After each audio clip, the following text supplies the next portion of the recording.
도 바로 그랬어요. 젠더 갈등을 일으킬 것 같아요. 110V와 220V 사이에 갈등을 일으키는 거예요. 주의해야 돼요. 자, 공급자가 받는 자에게 재화를 공급합니다. 숫자 갖다 잽시다. 100원짜리 공급합니다. 그럼 부가세 얼마예요? 10원. 자, 분기한 끊어볼게요. 외상거래를 간주합니다. 외상거래. 그럼 공급자는 매출 채권 110원, 매출은 100원, 그죠? 부가세 10원, 그죠? 부가세 예수금 그러면 헷갈릴 수 있으니까 그냥 부가세 이렇게 얘기하자. 그리고 이걸 매출세액으로 내야지. 됐죠? 자, 공급받는 자야. 공급받는 자는 매입 채무 110원. 재고하지 말고 그냥 매입 합시다. 매입. 매입 100원. 부가세. 부가세 선도 될 거. 요거를 매입세액으로 공제를 받겠지. 됐어요? 자, 이제 시작되는 거예요. 뭐가 시작되는데 내가 받을 돈이 있어요. 110원을 받아가지고 그리고 10원을 내가 부가세로 내야 되는데 외상거래를 했기 때문에 내가 부가세 신고 때 미리 10원을 내놨는데 부도 발생할 거예요. 형의 집에 사회 폐지, 사망, 실종, 행방불명, 신세계의 송지효처럼 콘크리트 안에 들어가서 바다에 붕덩 빠져버린 거야. 돈을 못 받게 됐다. 이게 대손사유야. 그러면 대손세 공제를 받을 수 있지. 즉 부가세법상 대손세 공제를 적용받으려면 대손사유 요건을 충족해야 되는데 그 대손사유는 법인세법, 소득세법상 대손사유를 준용한다는 게 있다고. 그 대손사유의 제일 대표적인 게 우리가 알고 있는 게 소멸시효 완성. 일반적으로 우리가 관리하는 업체들의 소멸시효 완성은 상사채권이기 때문에 5년을 적용하는데 민법상 단기 소멸시효 특례를 적용받기 때문에 3년 내지는 1년을 적용받아. 일반적으로 3년이고 1년짜리는 서비스 업체들, 음식점, 밥 예상으로 먹는데 1년째 안 갖고 있다고 줄 생각이 있다 그 얘기야. 그럴 때는 빨리 떨어물 수 있다. 떨어물 수 있다. 여기 사자들 회계사는 5년인데 또 세무사는 10년이더라고. 돈 못 받은 거 있잖아. 돈 못 받은 거. 사자들끼리도 달라. 사자들끼리. 왜 그런지 모르겠어. 얘기해보면 그렇게 돼 있어요. 됐죠? 그래서 그 요건을 충족을 했다. 충족을 하면 이 10원만큼을 다시 빼준다고. 과표에서 빼주는 게 아니라 저 밑에 대손세액 공제라는 데서 빼준다. 그러면 얘들은 공제받은 걸 도로 개내야 되겠지. 그죠? 다시 개내야 된다. 이건 대손 처분받은 세액 이렇게 얘기한다. 됐죠? 됐죠? 뭐가 됐는데 돈을 받은 대로 가야 되겠어. 왜? 공급자가 나야. 내가 이 돈 떼이고 가만히 있을 사람이 아니야. 그래서 위험을 가면 깜빡하니까 더럽게 집 앞에 자꾸 똥을 싸놓는 거지. 그랬더니 받는 자가 요즘 사채업자 트렌드라죠. 더럽게 똥 싸놓는데요. 받는 자가 그래요. 더러워서 돈 갚을게. 그래서 돈을 받았어. 돈을 받았으면 다시 매출세액을 내야 되겠지. 그지? 그럼 플러스 표현할게. 내야 되겠지. 이 내는 게 이 칸에서 빼고 내고를 같이 해. 그래서 이 칸의 이름이 대손세액 가감이. 한 칸에서 조정한다고. 그렇죠? 그럼 얘들은 다시 매입세 공제를 받아야 되겠지. 그 매입세 공제 받는 건 다른 칸에서 조정해. 이게 변제 대손세액이야. 공급자 입장에서는 한 칸에서 더하고 빼고 다 하는데 공급받는 자는 칸이 별도로 구분되어 있다. 요거 확인시켜 드리려고. 됐어요? 확인하고 갈까? 뒤에 보면 서식 어디 있을 건데. 자, 일단 268페이지에 대손세액 공제는 괄호 8번에 대손세액 가감. 그죠? 자, 매입세액은 서식 먼저 찾으신 분 페이지 좀 불러주세요. 저기 있다. 276페이지 와보세요.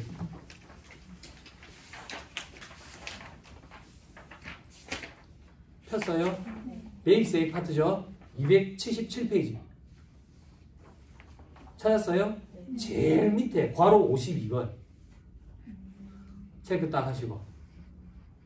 자, 저 위로 올라가자. 괄호 47번. 됐어요? 오케이, 됐어요. 다시 돌아오세요. 자, 그리고 어떤 특징이 있는데 대손과 관련된 규정들, 즉 대손세액 공제, 도로매, 공제받아, 도로매 이런 것들은 전부 다 확정신고 때만 이루어져요. 확정신고 때 가산세랑 똑같아요. 대손과 관련된 것도 확정신고 때 이루어져요. 됐죠? 그리고 대손 사유는 아까 잠깐 언급드렸어요. 세부적으로 살펴보려면 법인세 신고각인을 들어야 돼요. 여기서 하나만 딱 더 할 거야. 뭐? 부가가치세법에만 있는 독특한 특징이 하나 있어요. 독특한 특징. 그 특징이 뭔데? 법인세법, 소득세법은 세법에 정해져 있는 대손 사유 요건을 충족하려면 대손 처리를 하면 송금으로 인정받아요. 필요경비로 인정받아요. 그런데 부가가치세법상 대손세 공제를 적용받으려면 법인세법, 소득세법상 대손 요건 충족하는 것뿐만 아니라 기한 요건을 지켜야 돼요. 그 기한 내에 대손이 확정이 되어야지만 대손세 공제를 적용받을 수 있어요. 그 기한이 지나버리면 어떻게 하는데? 공제 적용 못 받아요. 됐어요? 그 기한이 어떻게 되느냐? 공급 시기로부터 10년이에요. 개정됐어요. 예전에 5년이었는데 10년이 되는 날이 속하는 과세기한에 대한 확정신고 기한까지. 무슨 소리 절대 모르겠죠? 오늘 가지고 해보자. 오늘 며칠이에요?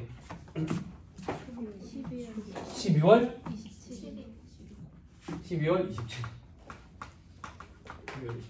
오늘 공급이 일어났다고 볼게. 예상으로.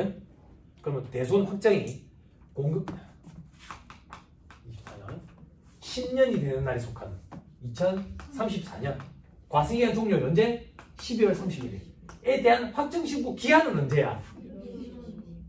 요거 2035년 1월 25일까지 대손 확정이 돼야지만 공제를 받을 수 있어.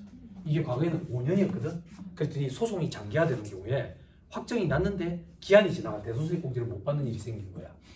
그래서 10년으로 바꿔놨어. 10년으로. 그럼 세무사님 혹시나 이 대손세 공제 못 받으면 어떻게 되는데요? 못 받으면 법인세법상 대손으로 송금 처리를 할 때 100원이 아니라 110원에 대해서 송금 처리를 하는 거지. 그럼 뭐가 유리한데요? 부가세법상 대손세 공제를 받는 게 유리하지. 세액으로 10원이 공제되니까. 법인세법에서는 10원에 대한 세율 효과만큼만 세금이 감면이 되니까. 됐죠? 부가세법상 대손세 공제 받는 게 훨씬 더 유리하다. 됐죠? 7, 8. 요 금액에 대해서 부가세법상 대손세 공제를 받았다네. 받았어. 그러면 우리 실질적으로 못 받은 돈은 얼마야? 100원이지. 그지? 요것만 대손 처리가 돼야 돼. 법인세법에서 이중으로 혜택을 주면 안 된다고 해. 부가세법에서 이걸 대손세 공제를 못 받으면 110원에 대해서. 됐죠? 오케이. 됐습니다. 자, 그게 괄호 1번의 공제 요건의 동그라미 3번입니다. 됐죠? 밑에 괄호 2번에 대손 사유의 첫 번째 줄 소득세법, 법인세법에서 정하는 대손 사유 어떤 것들이 있는데 눈으로 쓱 봐봐. 동그라미 1번부터 보니까 법에 따른 소멸시효, 법에 따른 소멸시효와 인상. 그죠? 그리고 경매가 취소된 압류채권, 채무자의 파산, 행위집행, 강제집행, 사회 폐지, 사망실종, 해마물명. 됐죠? 부도 발생으로부터 6개월 이상 경과한 수표, 어음, 중소기업의 외상 매출금 이런 것들. 그죠? 그리고 중소기업에 혜택하는 주는 규정이 들어왔죠. 중소기업의 외상 매출금 미수금으로서 경과 회수 기한이 2년 이상 경과한 거. 그죠? 그건 또 어디 있을 거야? 9번에 있네. 동그라미 9번에.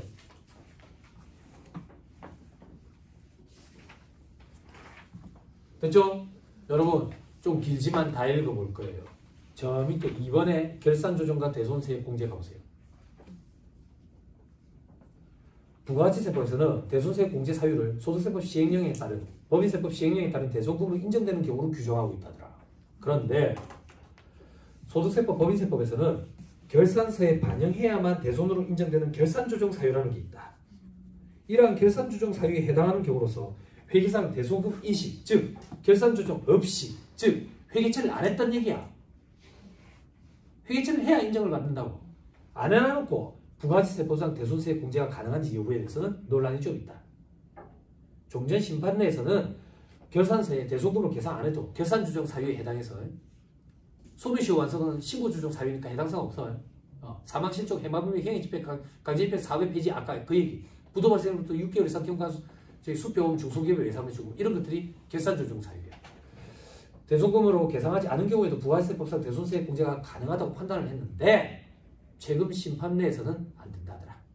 즉 대손세액 공제를 적용받으려면 결산조정 사유는 결산서에 반영을 해야 받을 수 있고 법인세법상 송금으로도 인정을 동시에 받는 거지. 됐죠? 뭐가 맞는 건데요? 그렇게 말을 못하겠어요. 저보다 훨씬 똑똑하신 분들이 이렇게 견해가 갈리니까. 그럼 저는 이렇게 얘기할 수 있겠어요. 뭐를 좋아하는데요? 뒤에 말이 저는 좋아하는 표현이에요. 이렇게 해야 법인세법이랑 부가세법이랑 동시점에 대손공제를 받을 수 있을 것 같아요.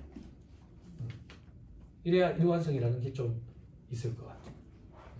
뭐가 합리적인데요? 이런 거 판단할 건 아니에요. 법이니까. 자, 대손세액은 어떻게 되는데 1.1로 나눈 거죠. 그죠? 거기다 10% 곱한 거예요. 그죠? 1.1로 나눠가 10% 곱하면 110분의 11이 됩니다. 그래 됩니다. 예. 자, 밑에 대손세액 가감돼 있는데 요거는 제가 칠판에 쓰면서 다 해드렸어요.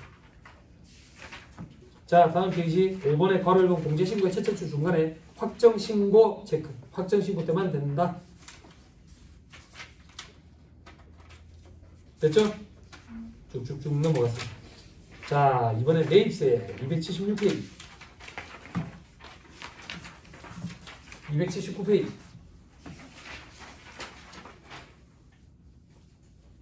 말로주식과에 들어보세요. 매입세 공제는 일단 사업과 관련이 있어야 돼. 사업과 관련이 있는지 여부 판단은 홈택스가 절대 못 해준다고. 우리가 해야 돼. 우리가 해. 그리고 매입세 공제는 언제 하냐 이거야. 물건 1000만원짜리 사왔어. 매입세 100만원이지. 그 중에 400만원치만 올해 썼어. 나머지 600만원치는 내년에 쓴대. 상관없다고. 매입하는 시점에 전액 다 공제받는다고. 됐죠? 됐죠? 자, 넘어가면 다음에 뭐 공제대상 매입세 이게 범위를 때문에 쭉 넘어갔어요. 283페이지 신용카드 등 수치분 매입세액 돼 있죠? 그죠? 이거 좀 주의해야 된다고. 뭘 주의해야 되는데 매입세액에 세금계산서 수령분 있죠? 세금계산서 수령분에는 전부 다 들어가. 전부 다 들어간다는 얘기는 뭔데? 세금계산서 받은 게 다 들어간다고. 그러니까 그게 무슨 말인데? 세금계산서 받았다고 해서 다 매입세 공제가 되는 건 아니거든. 그럼에도 불구하고 공제가 되든 안 되든 간에 세금계산서 수취한 거는 세금계산서 수령분에 다 집어넣어. 다 집어넣고 저 밑에서 공제하지 아니하는 매입세 불공으로 차감하지. 그런데 신용카드 매출조표 수령분 매입세액은 공제받을 수 있는 것만 갖다 집어넣지. 그죠? 그게 차이가 있다. 왜 그런 차이가 있는데? 서식이 그래 생겼다. 서식이 그래 생겨서 그러는 거다. 서식은 옆집에 이름 얘기하는 거 아니에요. 서식. 그죠? 넘어갑니다. 자, 285페이지 보세요. 실무 포인트에 2번에 신용카드 명의자 요건돼 있죠. 종업원 카드. 두 번째 줄에 공제된대. 괄호 2번에 가족명의 카드. 네 번째 줄에 공제 가능하대. 괄호 3번에 타임 카드. 세 번째 줄에 아니한대. 공제 안 된대. 그죠? 요걸 가지고 가이드라인을 그으면 되겠네. 아니, 이렇게 하면 안 돼요. 그죠? 그럼 어떻게 해야 되는데? 사업과 관련이 있는 지출이냐 없는 지출이냐를 가지고 따지는 거예요. 됐죠? 됐죠? 그리고 가족 명의 카드냐 뭐 이딴 소리가 나오니까 요 얘기 조금만 정리합시다. 지출이 접대비래. 접대비래. 자, 법인세법부터 얘기합시다. 법인세법에서 접대비를 지출했는데 법인카드가 아니라 임직원 명의카드를 썼대. 이거 어떻게 돼요?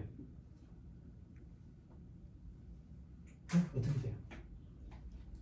돼요? 안 돼요? 그래 얘기하지 말고 어떻게 돼요? 전액 다 손분불사를 처리되죠? 그죠? 그죠? 인정 안 된다고요? 무조건 법인카드만. 다 소득세법이에요. 개인 사업자가 직원 명의카드로 접대비를 지출했어요. 인정이 되죠? 물론 한도 내에서 인정이 되죠. 됐죠? 자, 다시 법인세법으로 갑니다. 다이소 가서 이런저런 소모품 샀어요. 소모품 샀는데 아이 진짜 야, 법인카드 안 갖고 오면 어떻게 하는데? 네 카드는 갖고 왔나? 갖고 왔대. 그래, 이 사람 카드로 긁었다고. 자, 이 경비 처리할 수 있어요? 있어요. 있어요. 놀라셨죠? 그죠? 소모품이잖아. 접대비가 아니니까. 그죠? 개인 사업자도 되고요. 되죠? 그죠? 대신에 저 사람 직장생활하잖아. 근로소득자잖아. 신용카드 사용분 소득공제 받으면 안 돼요. 그걸 어떻게 발라내요? 어떻게 발라내요? 그죠? 근데 좀 기대해 보시죠. 우리나라 뭐 IT 강국 아니에요. 그런 걸 발라낼 수 있는 그런 시대도 곧 오지 않을까? 왜 이렇게 회의적이에요? 이걸로 저기 뭐야 인터넷 할 거라고 누가 생각이나 했어요. 옛날에 기억 안 나요? 걸리니까 걸리버지 이랬지. 전화는 그렇지 이걸로 누가 인터넷을 할 거라고 생각을 했어요. 안 그래요? 그죠? 혹시 모르잖아. 그러니까 될 수도 있다고. 그리고 제가 법인세법 강의할 때 그 얘기했잖아. 전산이 많이 이제 업데이트돼서 국세청에서 이제 접대비 한도 초과가 기타 사유출이 아니라 소득이 기속자를 가리려는 움직임이 있다고. 그지? 기속자를 자꾸 알고 싶어 하거든. 그럼 기속자를 알면 뭐 할 건데 도대체? 기타 소득을 과세하고 싶어 한다고. 그 사람한테. 근데 이제 될 것 같아. 될 것 같아. 응? 직구촌 시대 아니야? 해외 직구도 한다며. 우리나라에서 대학생들이 그러는데 아니 그 얼마 전에 그 블랙 프라이데이였잖아. 블랙 프라이데이 때 뭐 사셨어요? 쇼핑 좀 하셨어요? 아 와이프가 그러는 거야. 오빠 블랙 프라이데이 이제 며칠 안 남았는데 평소에 갖고 싶었던 거 있었으면 빨리 찾아보고 좀 사 이러더라고. 아니 찾지를 못하겠는 거야. 어느 사이트를 들어가야 되는지 모르겠는 거야. 그게 사이트 있는 게 아닌 거야. 아니 나는 블랙 프라이데이라는 장사 뭐 행사를 하면 어떤 사이트에서 그런 업체들이 다 들어가 하는 줄 알았어. 아 왜? 옛날부터 알고 있었어요? 그런 게 없는 거야. 그래가지고 블랙 프라이데이라는 뭐 행사를 하는 업체들이 다 온각이야. 니는 뭐가 갖고 싶어? 나 컴퓨터 바꾸고 싶었거든. 없어. 그래 학교에 강의하러 가지고 애들한테 물어봤지. 얘들아 너희는 블랙 프라이데이 도대체 뭐 사는 거야? 난 살 게 없던데? 못 산대. 못 산대. 왜 옷을 사는데? 타미, 폴로 이런 걸 우리나라에서 사면 호갱이래잖아. 가격 차이가 많이 난대. 그래서 해외 직구를 산대 애들이. 해외 직구가. 그렇게 사보셨어요? 그래서 해외 직구로 티셔츠를 샀는데 원피스가 돼버리잖아. 아니 외국인 체형에 맞춰가지고 M 사이즈다 이래가지고 샀는데 외국인 체형에 맞춰가지고 치마가 돼버리잖아. 치마까지. 그래서 해외 직구하는 거 그런 거에 대해서도 우리 지금 과세를 하고 있고, 그렇지? 그런 시대가 올 것 같아요. 자, 그 정도 보시고요. 넘어가세요.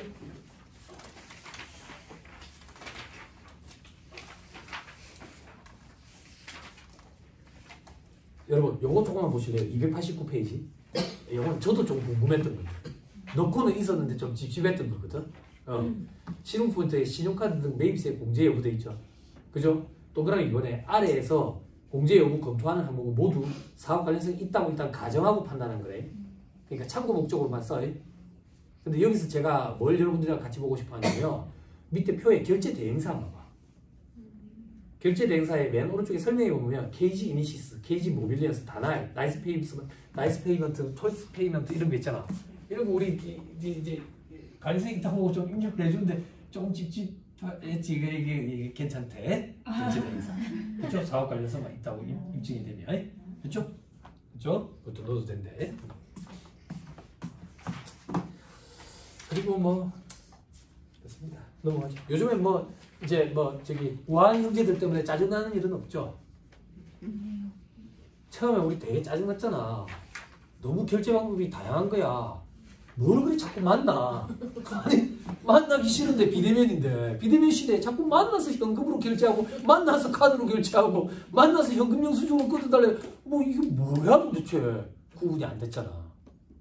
구분이 안 돼서 어떻게 됐어? 사업주만 손해를 봤지. 중복으로 들어갔잖아. 중복으로. 근데 봐봐. 국가에서 서비스 제공해라. 그럼 바로 국세청에다가 쪼개가지고 제공하잖아. 정보. 우리는 이제 받으면 다 쪼개져 있잖아. 그치? 예, 국가에서 의지를 갖고 시행하려면 금방 돼.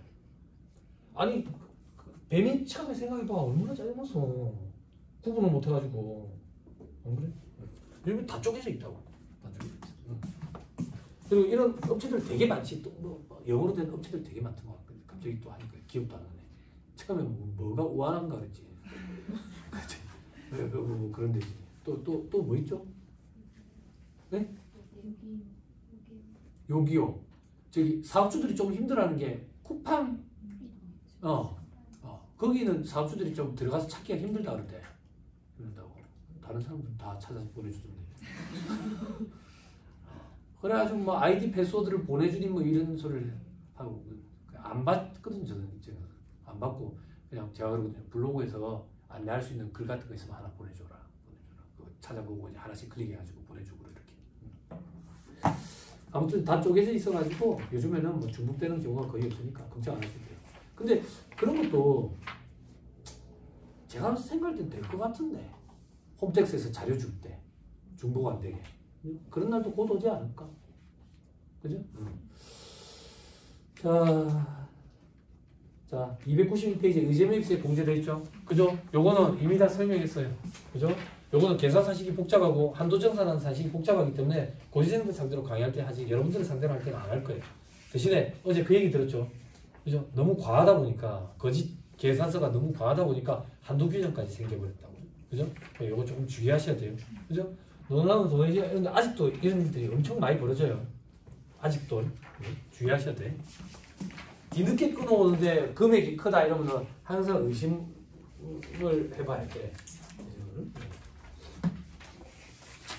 됐습니다. 쭉쭉 넘어가세요.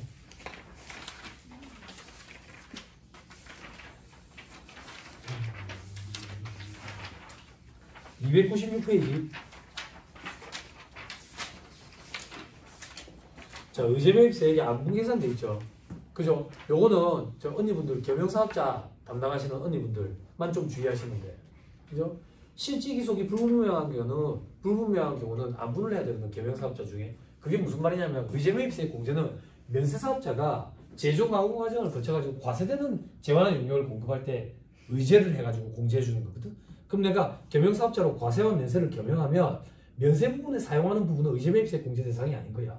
과세 부분에 사용하는 것만 의제매입세액 공제 대상이라고. 그러니까 이걸 안분을 해야 돼. 뭐를 가지고? 매입액을 안분을 해서 의제매입세액 공제 대상에 집어넣어야지. 그럼 어떤 경우에 안분을 하는데? 안분할 필요 없지. 매입한 것 중에 면세로 물품 판 거랑 과세로 물품 판 거 구분하면 되겠지. 문제는 안 팔리고 기말에 남은 게 문제인 거야. 기말 재료, 기말 원재료. 기말 원재료는 실지기속이 불분명한 걸로 봐. 그래서 안분을 해서 쪼갠다고. 어떤 방법이 있는데 마땅한 방법이 없어. 그냥 그 과세기간에 공급가액 기준으로 나눠.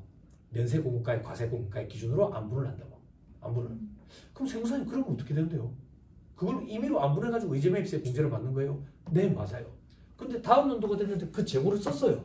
재고를 썼는데 과세사업에 쓴 부분이랑 면세사업에 쓴 부분이랑 우리가 안분한 비율이랑 다르면 어떻게 되는데요? 정산이 들어가지. 그래서 겸용사업자가 힘들지. 정산이 들어간다고. 우리가 식육식당이라고 볼게. 식육식당. 고기를 그냥 사가는 사람이 있어. 식육식당 말고 뭘 할까?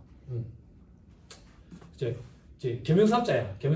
겸용사업자인데 면세 부품을 그냥 공급하는 경우도 있고 과세되는 걸로 제조 가공해서 파는 경우도 있어. 그게 원재료가 100만 원치가 남아 있는 거야. 근데 올해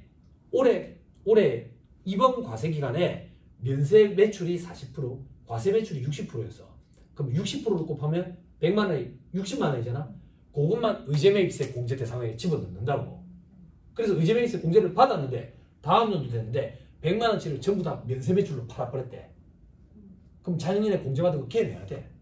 그 정산 자금이 일어나. 정산 자금이. 그죠? 알고 계시죠? 확정신고 때. 확정신고 때. 그래서 언니들한테 많이 맡기는 거야. 네, 그런 게 좀 골목자기 때문에. 자, 그래서 그 말이 괄호 2번에 동그라미 1번에 세 번째 줄 차기월 원재료. 요게 안분 대상이 되는 거예요. 5번에 제조업에 특례 있는데 이런 건 보지 맙시다. 대상상 있는 대로 없다고. 쭉 넘어가세요. 306페이지 재활용 폐전 등에 대한 공제 보지 마세요. 조투폭 규정이에요. 고물상이에요. 308페이지 자 매입세 불공제 여기를 보는 거예요.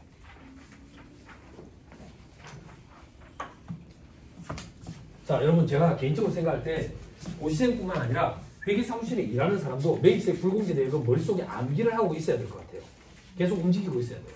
거래처 사장들이 갑자기 전화 와가지고 내 이거 살 건데 이거 세금 공제되나? 라고 물어보는 건 부가세 매입세 공제되는지 그거 물어보는 거거든.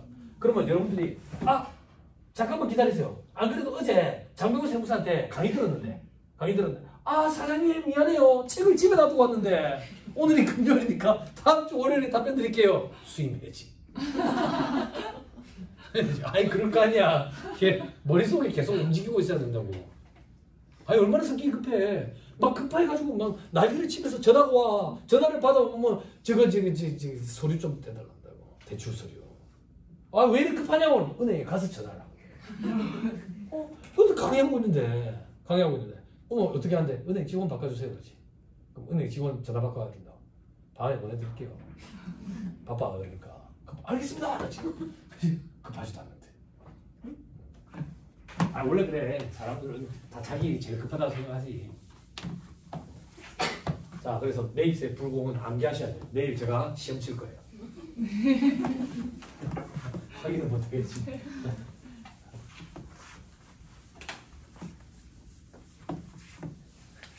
본생들 상대로 강의할 때 제가 이거 앞글자 따가지고 강의를 하거든요. 근데 실무에 계시는 분들도 그러니까 좀 기억에 오래 남는다 그래서 그래 할게요. 막 앞글자 딴 건 제가 딴 건 아니고 이 바닥에 유명한 강사가 따놔놓은 건데 사용해서 쓰고 있어요.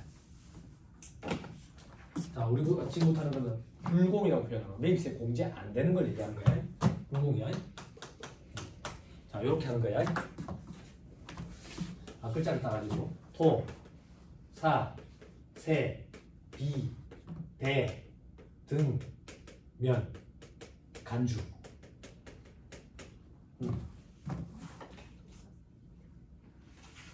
아무 의미 없어. 그냥 앞글자만 따라하는 거예요. 앞글자만. 토는 뭔데? 토지, 자본적 지출 관련된 거.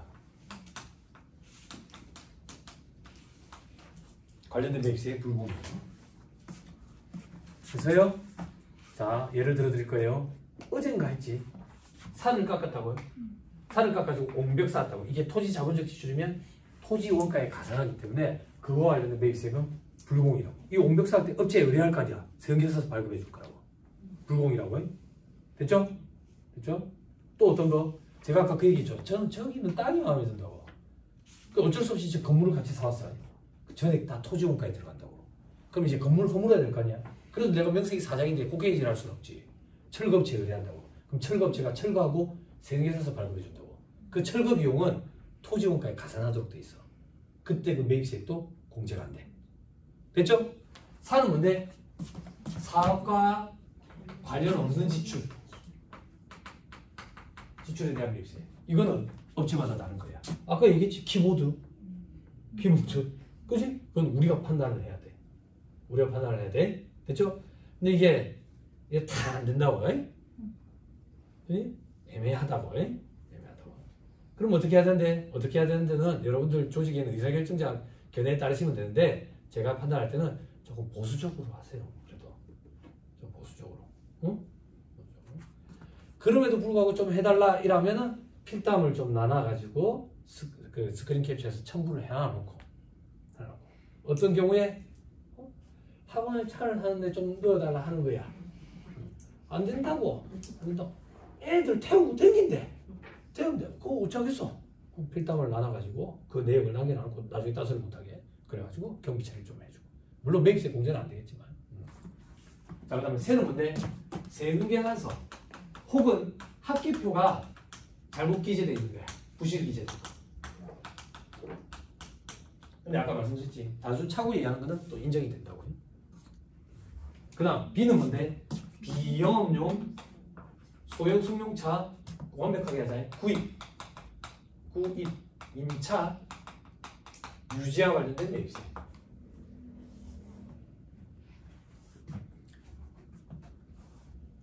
그죠? 잘 안 보이세요? 잘 안 보세요? 잘 안 보이는 분은 앞에 앉아야 되는 거 아니에요? 그죠? 앞에는 잘하는 사람이 앉는 게 아니라 키가 작고 눈이 잘 안 보이는 사람이 앞에 앉아야지. 그죠? 언니 잘합니까? 그죠? 봐봐. 잘하는 사람이 앉는 게 아니라니까. 그죠? 농담이죠. 인터넷 잘하시면 죄송합니다. 대는 접대비 관련 매입세. 접대비 관련 매입세는 애초에 거래처 사장 갖다 주려고 하는 거는 4월 때 매입세 공제 자체를 안 받는다고. 근데 공제를 받은 거를 준다 하더라. 그러면 아까 간주공급 사업상 증여에 해당되는 거지. 그죠? 그죠? 됐죠? 등은 등록 전 매입세. 등록 전 매입세액은 불공지. 다만 공급시기가 수반한 과세기한 종료일부터 20일 내에 신청을 하면 했대. 역산해가지고 기산일 1월 1일, 7월 1일 이내의 것은 공제가 되시. 면세 사업 관련 매입세.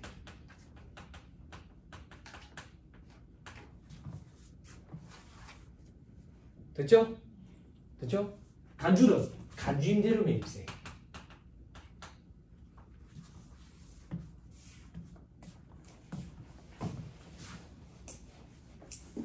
암기하실 수 있겠죠? 그죠? 됩니까? 언니 돼요? 힘들어요? 안 힘들죠? 그죠? 조금만 더 합시다. 쓴 김에.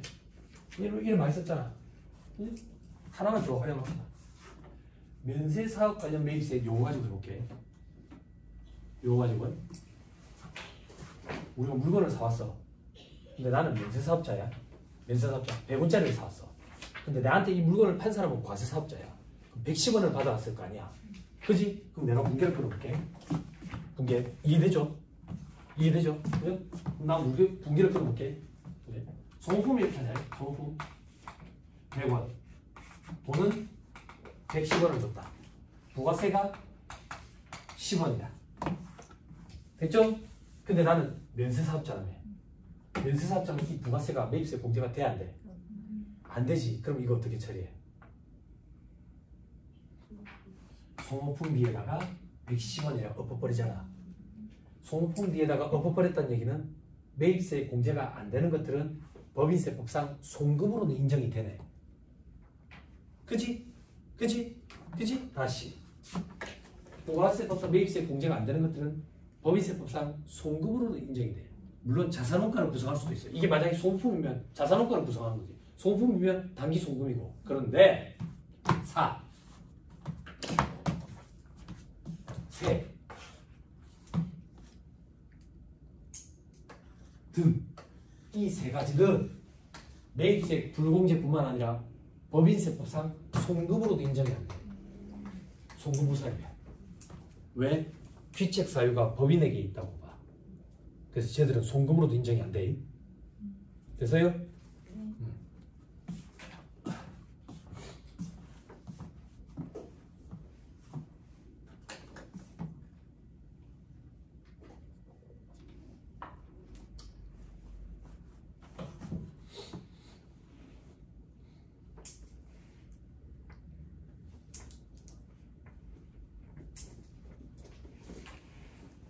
됐나요? 네.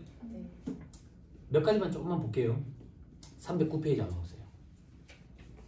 309페이지 실무 포인트에 2번에 동그라미 1번 봐봐. 화물 운수를 출해라. 땀프 이거. 개인 사업자 본인의 식대를 지출하면서 부담한 매입세액은 매출세액에서 공제되지 아니한다. 그지? 됐죠? 그리고 필요경비로 돈 넣으면 안 돼. 그지? 됐죠? 직원이 없잖아. 그죠? 3번 봐봐. 동그라미 3번. 부가세가 과세되는 사업을 영위하는 사업자가 사회통념상 타당. 이런 표현이 참 있는 표현이거든. 사회통념상 타당하다고 인정되는 법이. 이게 어디냐 이거야. 우리 회사에서 복리후생비를 지출했어. 어떤 명목으로? 직원들 경조사비를 대줬다고. 이 금액이 얼마까지 복리후생비로 인정이 되고 얼마부터는 근로소득 과세되는데 사회통념상 타당한 범위 내의 금액은 복리후생비로 인정이 된대. 그러니까 그게 얼마인데? 없어 그런 게. 사람들한테 물어보면 10만 원이라 하던데 10년 전에도 10만 원이라 하던데 10년 전에도 10년 전에 10년 원이라 해서 10만 원 했어. 20년 전에도. 그런 거 없어. 이게 칼로 무자르듯이 안 돼. 그래서 조사 나와도 이런 거는 웬만하면 뭐 별 얘기 안 해.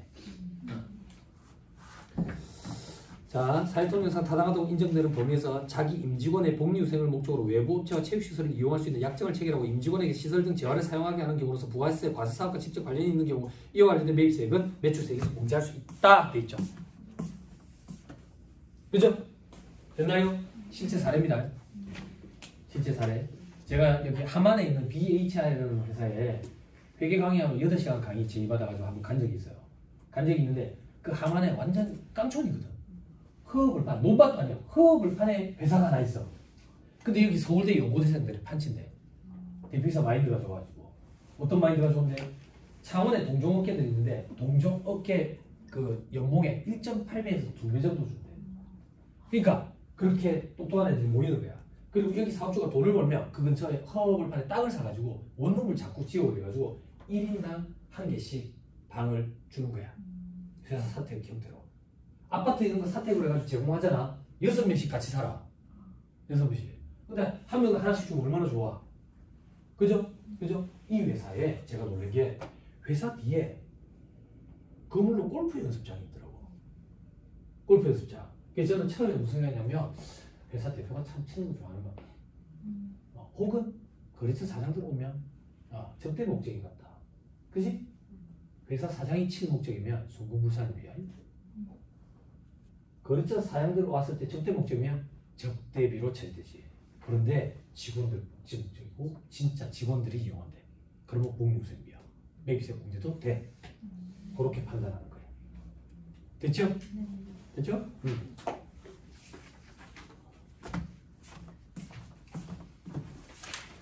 그런 회사가 있더라고요. 근데 다 좋지는 않아요. 그 회사가 단점이 새벽 5시에 구보를 해요. 매일. 구보 뭔지 알아요? 뭐 군인들하고 표정 관리 좀 해주세요. 좋은 회사란 말이에요. 그죠? 돈 많이 주듯이죠. 그죠? 저기 창원에도 있어요. 마라톤 하는 회사도 있어요. 자, 넘어갑니다. 자, 나머지는 볼 필요 없고요. 313페이지. 실무 포인트, 지연 발급, 지연 수치. 아까 제가 그림 그려서 보여드렸어요. 넘어가세요.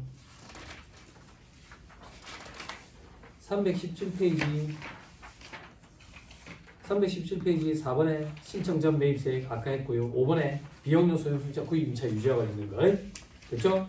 밑에 괄호 1번에 두 번째 줄 한번 읽어볼게요. 영업용이 아닌 거. 영업용이란 운수, 자동차 판매, 임대, 운전하고 경비업 뭐 이런데. 됐죠? 그리고 동그라미 2번에 괄호 안에 배기량이 1000cc 이하인 것으로서 일정한 규격의 것은 제외한다. 이게 길이 3.6m, 폭 1.6m 이내인 거. 높이 기준은 없어요. 그래서 경찰들이 실내 공간 확보하려고 높이를 높이는 거예요. 그래서 광안대교 타고 가다가 대울대굴 풍덩하는 거 말합니다. 다 그렇진 않습니다. 그리고 여러분 이제 시대 상황이 달라져가지고 동그라미 2번에 보면 이륜 자동차라고 돼 있죠. 오토바이도 들어갑니다. 근데 오토바이가 딸딸딸딸 거리는 거 말고 웅웅 거리는 거. 배기량이 125cc 초과하는 거예요. 길에 다니는 딸딸딸 거리는 오토바이는 대부분 다 124.1cc예요. 이 기준 때문에 웅웅 거리는 거예요. 이런 거. 그리고 동그라미 3번에 전기차. 그리고 이런 거 말고 캠핑용 트레일러 이런 것도 있어요. 트레일러. 사람 들어가 자고 이런 거 있죠. 자, 다음 페이지에 그런 말이 있죠. 그죠? 넘어갑니다. 자, 여러분 요거 조금만 읽을게요. 318페이지. 저 밑에 신문 포인트 1번. 동그라미 1번. 사업자가 비영업용 소형 승용차 전용 주차장을 임차하여 사용하고 주차장 임차료 또는 주차장 관리비를 지급하는 경우에 이와 관련된 매입세액은 매출세액에서 공제하지 아니함 돼 있죠. 됐나요? 매입세 공제 안 된다 그 얘기예요. 여러분 조금 더 합시다. 말 나온 김에. 봐봐. 회사에서 주차장이랑 계약을 한 거야. 주차장이랑 계약을 해가지고 주차비를 대준다고요. 그거 매입세 공제 못 받는다 그 얘기야. 직원들 차대라고요. 됐어요? 됐어요? 됐어요? 그리고 직원들 근로소득이 잡혀요. 됐어요? 근데 회사에서 땅을 사가지고 주차장을 만들었어요. 만들어가지고 직원들 주차장으로 써요. 이건 근로소득 과세 안 돼요. 됐죠? 됐죠? 자, 조금 더 볼 거예요. 다음 페이지. 2번에 동그라미 1번. 내방 고객을 위해서 임차하여 사용하는 주차장 임차료에 관련된 매입세액은 자기의 매출세에서 공제를 하겠대. 되나요? 이건 판촉비로 보는 거예요. 그러니까. 됐어요? 아니 회사 직원 말고 손님들. 됐죠? 됐죠? 됐습니다. 저 밑에 3번에 매입세액이 불공제된 비영업용 소형승용차 이걸 갖다 판대. 매입세액이 공제되든 안 되든 상관없어요. 갖다 팔면 실질적 공급으로 가서 매출세액을 내야 돼요. 그래서 아까 어디였죠? 어느 분이었어요? 차. 이거 주의해야 돼. 뭘 주의해야 되는데? 쓰던 걸 팔잖아.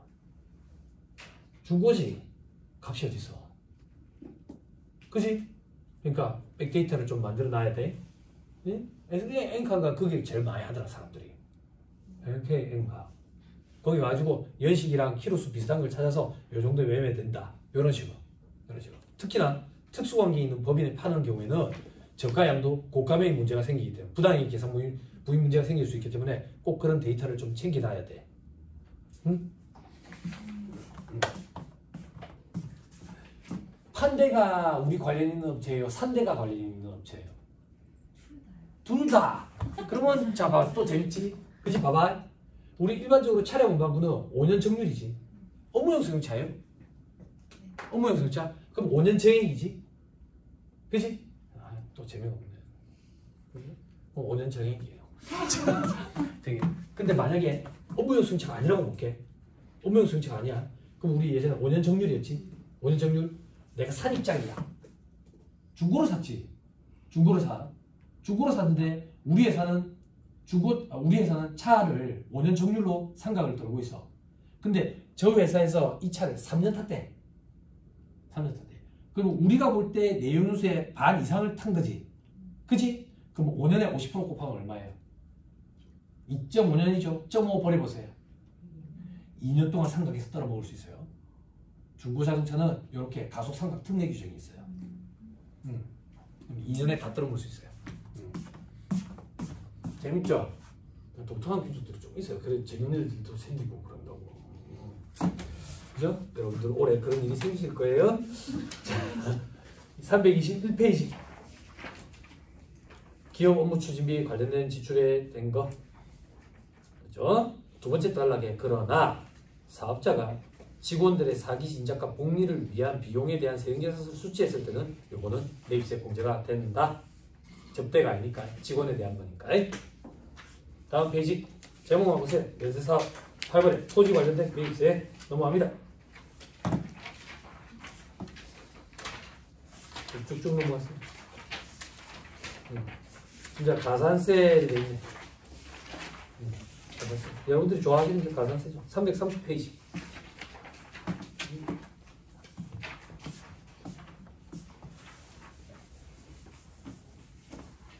보세요. 부가세 신고합시다. 자, 1기 부가세 신고 언제까지 해야 돼요? 안 했어. 깜빡한 거야. 무신고. 그쵸? 했어. 얼마? 100만 원 신고 납부했어. 잘못한 거야. 120만 원인데 적게 신고했어. 과소 신고. 혹은 환급으로 신고했어. 얼마? 100만 원 환급 신고해 받았다고. 잘못했어. 80만 원인데 초과 환급 신고. 과거에는 이 조문이 별도로 떨어져 있었는데 구분의 실익이 없다라 붙여놨어. 이제 초과 환급 신고. 요때 가산세가 있어. 이런 가산세를 우리는 신고 불성실 가산세 이렇게 불러.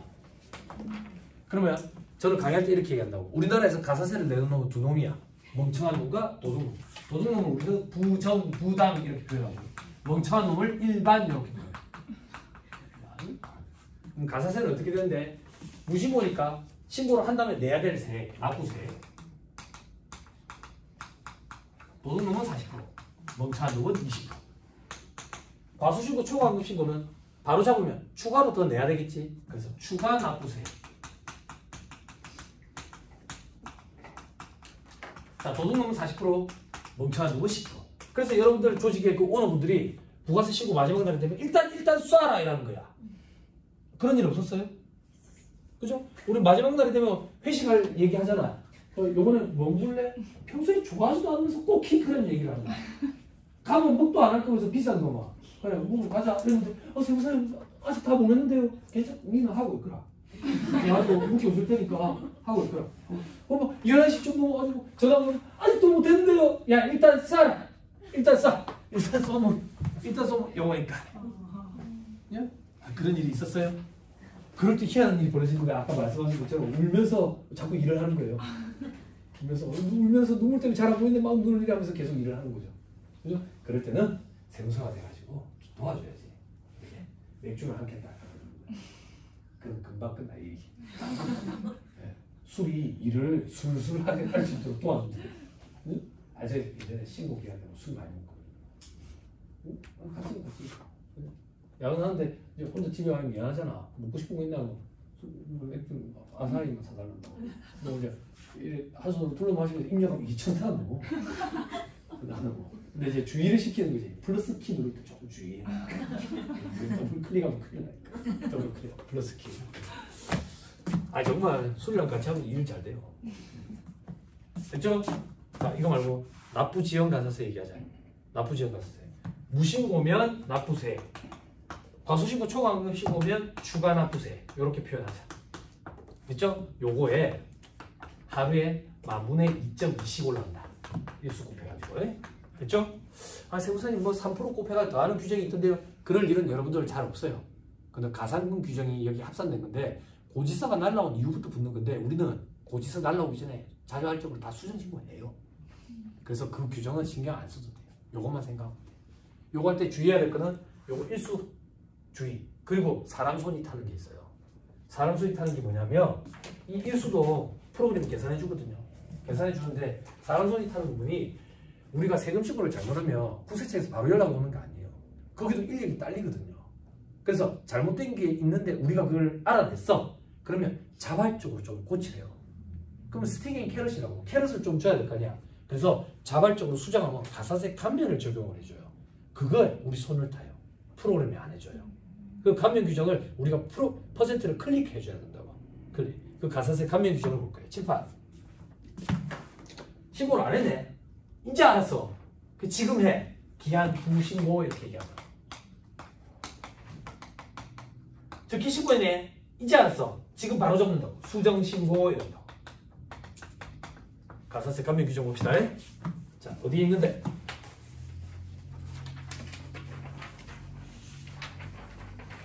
어디 갔나? 요거 확인하고 갑시다. 332페이지. 납부지역 가산세 규정 확인하고요.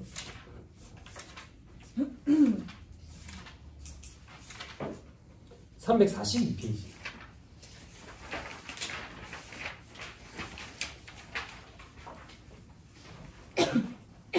342페이지에 밑에 괄호 1번부터 보세요. 무신고 가산세 감면. 그죠? 자, 한 달 내에 한다 50%, 4개월 내에 한다 30%, 6개월 내에 한다 20%. 위로 올라가세요. 위로 올라가시면 자, 이제 이거 수정신고. 한 달 내에 한다 90%, 75%, 50%, 30%, 20%, 10% 복잡죠? 고위생들한테는 제가 이거 암기하고 싶은데 여러분들 암기할 필요 없이 같이 일하는 사무실 직원 보니까 축소국사 해가지고 모니터 밑에다 딱 붙여놓더라고요. 그러면 용모 협상할 때 달라는 대로 적혀주죠. 얼마나 일을 잘하는 사람이에요. 그죠? 암기하기 힘드니까 좀 붙여놓고 해. 다음 페이지 괄호 2번. 감면 배제되어 있죠.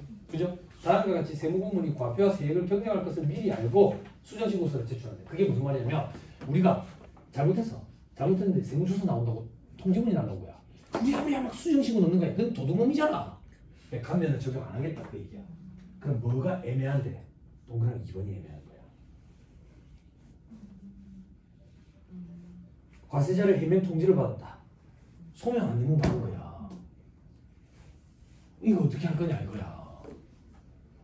어떻게 할 거냐. 네? 책에는 여기 이쪽 가면 배제. 그죠? 들어보세요. 전화를 밑에 담당 조사가 있거든. 전화를 해가지고 요 금액을 수정신고 하란다. 알겠다 한다고 하라고. 그때 이렇게 묻는 거야. 가산세를 어떻게 해야 될까요? 가산세를 이렇게 얘기하면 제가 장담할게요. 한 명도 빠짐없이 똑같은 얘기할 거야. 아, 일반 과소신고는 넣으세요 그런다. 그럼 자기가 꾸미던 조사는 파기되고 우리는 자발적으로 수정신고하는 걸로 처리가 돼. 그럼 감면을 적용을 해도 된다고. 꼭 전화를 해서 확답을 받고, 그러니까 감면 적용해도 될까요? 확답을 받고 해. 네? 법조문에는 지금 이게 배제에 들어가 있기 때문에. 네? 믿어도 돼. 전화하면 무조건 다 그래 하래. 그 사람들 여러분들 뭐 내봐라 이래 안 해. 웬만하면 도와주려 하지. 정말 그래. 짜증나던데요. 피곤해서 그래. 우리도 피곤하면 짜증 많이 내. 우리 애들 나는 예뻐 죽겠다고. 오른쪽에 아드님이 왼쪽에 딸내미 맨날 내가 같이 잔다고. 우리 와이프 침대에서 자고. 그런데도 나 짜증 낸다고. 예쁘지만 짜증이 날 때가 있어. 짜증이 날 때가 있어. 어떨 때가 여기 오늘 이제 가기 그만 집에 갈 거 아니야. 집에 가면 잘 때까지 양쪽에서 얘기한다고 서로. 아빠 어쩌고 저쩌고 아빠 어쩌고 저쩌고 미쳐. 한쪽에서 얘기 한쪽으로 흘려보낼 수 있는데 한쪽에서 얘기하고 그리고 이 발에는 개 네 마리 또 있고. 행복하겠죠? 감사합니다. 자, 그 정도 보시고요. 그리고 336페이지 와보세요.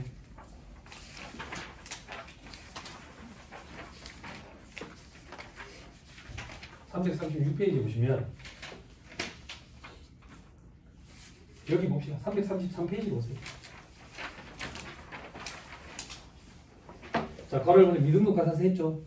이때 괄호 1번에 허위 등록 가산세 했죠? 그죠? 이게 타인명의 가산세, 타인명의 등록 가산세. 근데 부부는 타인이 안 들어간다. 그거 어제 얘기했잖아. 그래서 와이프 명의로 사업자 등록 내고 내가 실질적으로 요리를 다 해. 그래도 상관없다고. 내가 직원으로 등재도 돼. 4대 부분 문제가 좀 있는 거지. 그죠? 정밑에 세형계산서 관련 가산세에 부실기재했대. 부실기재는 뭔데? 필요적 기재사항이 전부 또는 일부가 차고 또는 과실로 기재 안 됐는데 나머지 내역을 보니까 이 거래 사실이 있었다는 게 확인이 된대. 그럼 1% 가산세야. 됐죠? 지연 전송 했죠? 미전송 했죠? 이거 지연 발급, 미발급 했어요. 가공. 언니들 봐봐. 가공 3%로 증가했다. 몇 년 전에.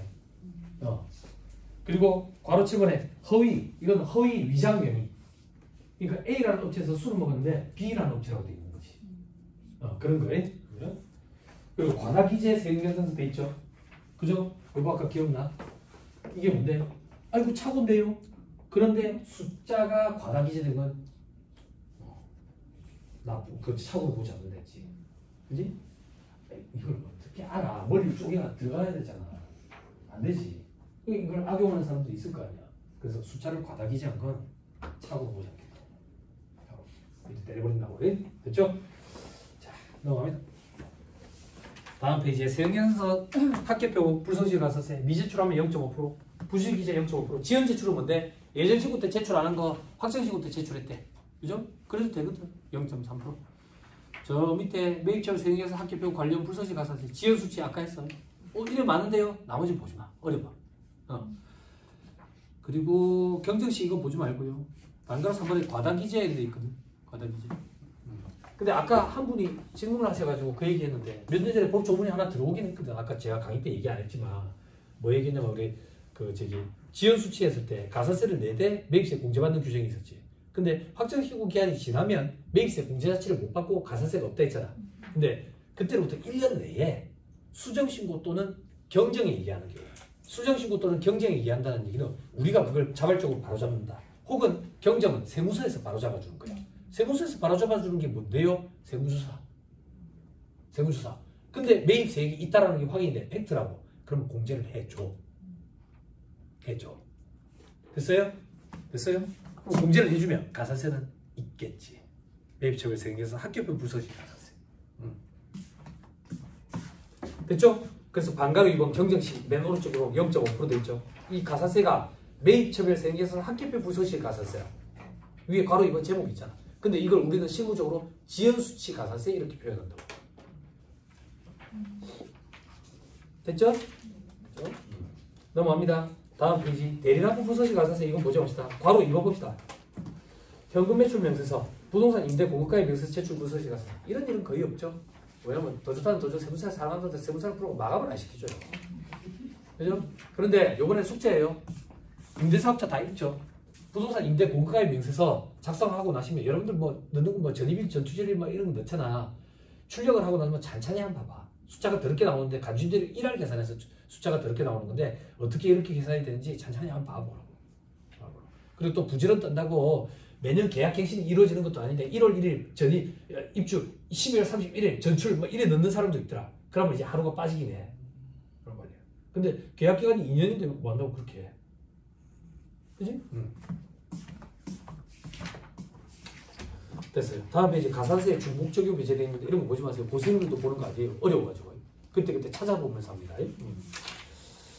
자, 거의 다 됐나? 348페이지.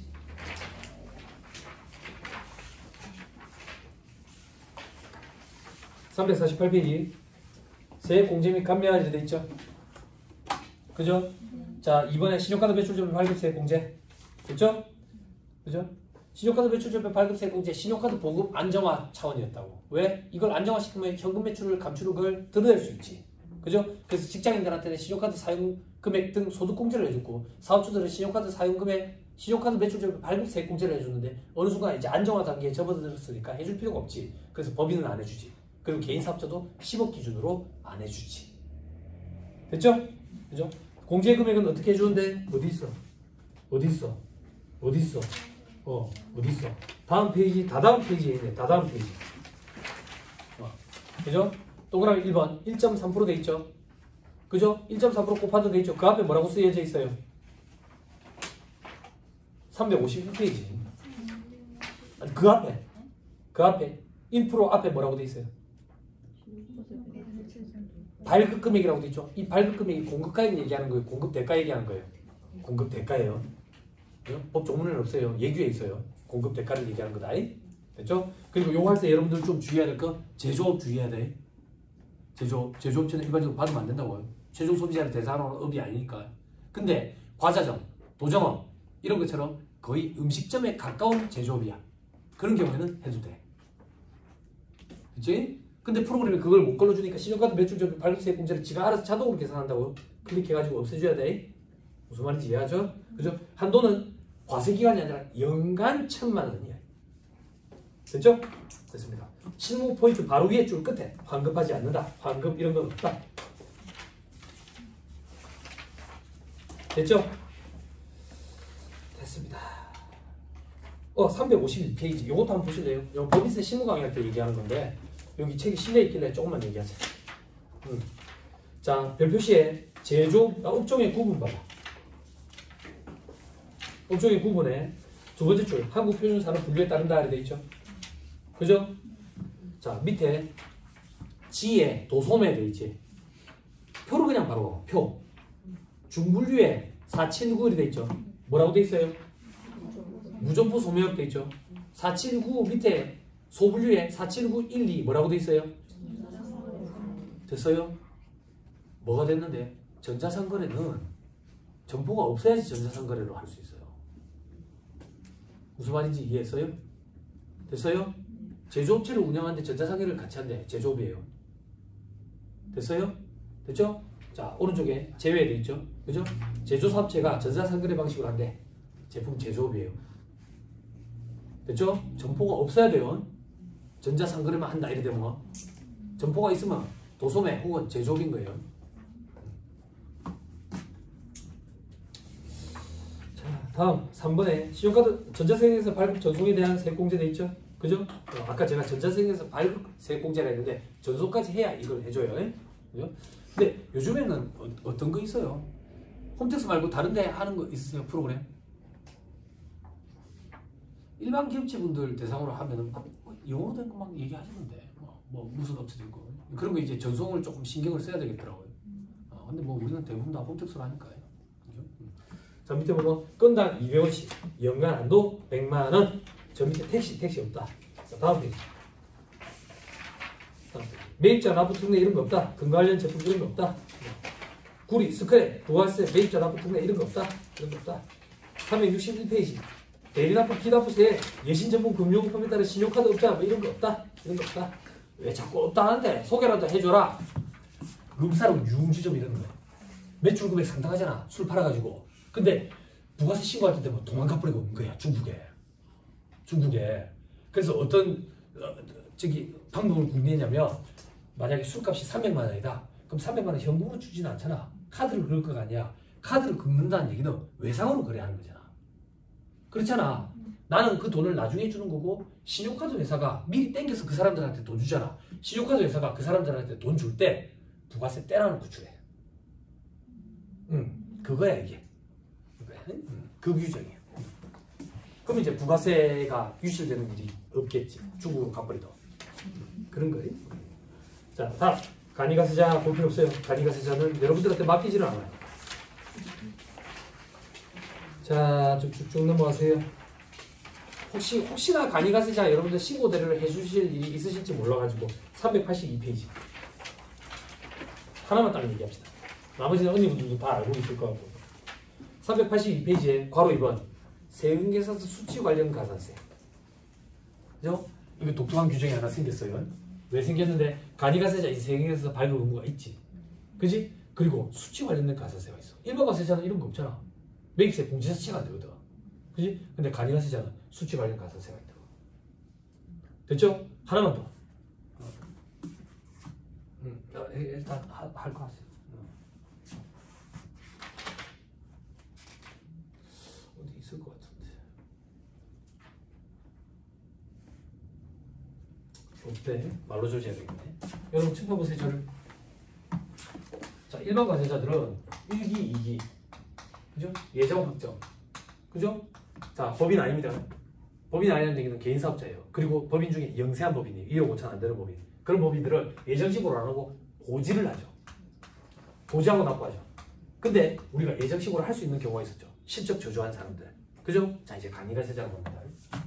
간이가세자는 1년이 과세기간이에요. 1년이 과세기간. 근데 반절 딱 끊어가지고 고지가 날라오죠. 근데 여러분, 예정 고지 납부 이렇게 표현하는데 간이가세자는 예정 부과 납부 이렇게 표현해요. 같은 걸 얘기하는 건데 용어만 달라요. 그래서 간이가세자들은 예정 부과하고 납부를 하죠. 그죠? 그런데 신고를 할 수 있는 경우가 있고 실적이 저조한 경우에 신고를 무조건 해야 되는 경우가 있어요. 그게 어떤 경우? 요때 간이가세자들이 세금계산서 발행한 게 있으면 무조건 신고를 해야 돼요. 됐죠? 당연한 얘기 아니겠어요? 이래야 여기랑 맞춰보겠죠. 아니면 1년이 기다린 상태에서 맞춰봐야 되잖아. 그죠? 세금계산서를 상반기에 발행한 내역이 있으면 예정신고 무조건 해야 돼요. 됐죠? 그죠? 자, 됐습니다. 넘어갑니다. 자, 391페이지. 과세, 면세, 겸용사업자 되어 있죠? 그죠? 요거 짧게만 얘기하고 집에 보내드릴게요. 짧게만. 약속할게요. 절대 시간은 오버하지 않습니다. 절대. 그렇지만 일찍도 아닙니다. 10년 넘게 그런 적이 없다니까요. 겸용사업자 많이 해드렸으면 좋겠다라고 생각하시는 분들도 분명히 계실 건데 과해요. 겸용사업자 많이 어려워요. 겸용사업자. 제가 모시생들한테 이렇게 얘기해요. 부가세를 공부할 때 세 번의 고비가 있어요. 영세율, 겸용사업자, 가산세. 이렇게. 그 중에 이 겸용사업자. 조금만 볼게요.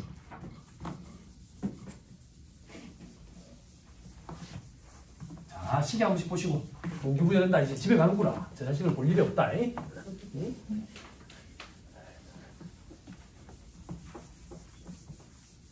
좀 길게는 안 할 거예요.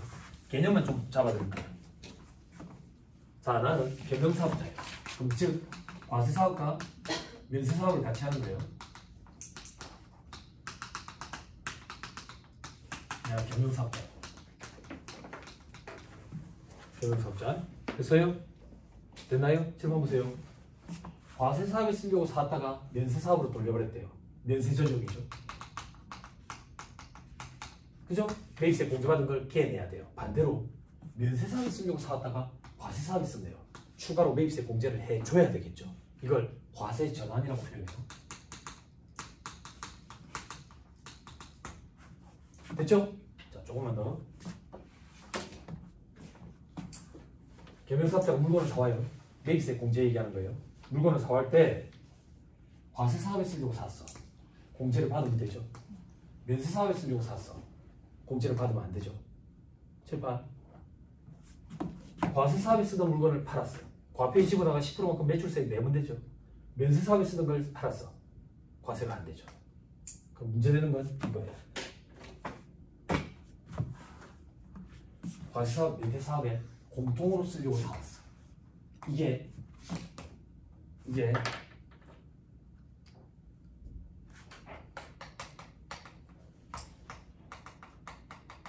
공통매입세액이라고 표현해요. 그럼 이 공통매입세액이 만약에 100원이다.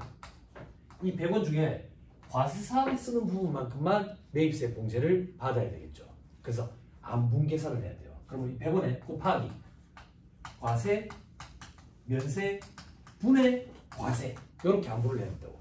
그러면 과세, 면세, 분의 과세라는 비율은 어떤 숫자를 가지고 뽑아낼 거냐 이거야. 딱히 마땅히 합리적인 방법이 없어. 그래서 그 과세 기간에 공급가액 가지고 와요. 공급가액 가지고 이 계산을 언제 하는데? 부가세 신고할 때. 부가세 신고할 때는 공급가액이 이미 확정이 돼 있지. 그걸 안분을 해. 됐죠? 자, 이제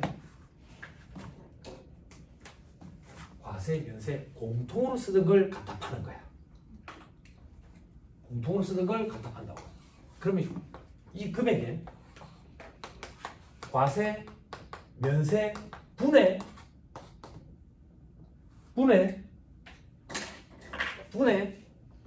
과세 비율에 해당하는 것만 과표에 집어넣어서 10%만큼 매출세액을 내야 된다고. 그러면 이 비율을 계산하는 숫자는 어떤 숫자를 가지고 하면 좋은데 마땅히 합리적인 방법이 없다고요. 그래서 공급가액을 가지고 해. 안 어렵죠? 근데 뭘 주의해야 되는데? 이때 공급가액은 단기 공급가액이야. 단기 과세기간에. 요때 공급가액은 직전 과세기간의 공급가액이에요. 왜? 과세기간 중에 판다고. 과세기간 중에 팔 때 세금계산서를 발급해 줘야 되는데 과세기간 종료 시점이 돼야 공급가액이 확정이 되잖아. 그래서 과세기간 중에는 공급가액 확정이 이루어질 수 없기 때문에 어쩔 수 없이 직전 과세기간에 공급가액 기준으로 안부를 해. 요것만 좀 주의하면 돼. 안부 계산은 프로그램이 해줘. 프로그램이 해줬을 때 왜 숫자가 다르지? 요거 직전 걸 가지고 해석해. 됐어요? 됐죠? 요 정도 하시죠. 시간을 조금 오버했어요. 죄송합니다. 마지막 강의인데 5점을 남겼어요. 어제 오늘 강의 듣느라 고생 많으셨고요. 내년에는 뭐 어찌 될지 아직 모르겠는데 혹시나 내년에 기회가 있으면 그때 한번 인사드릴게요. 강의 듣느라 고생 많았습니다. 수고하셨습니다. 수고하셨습니다. 네.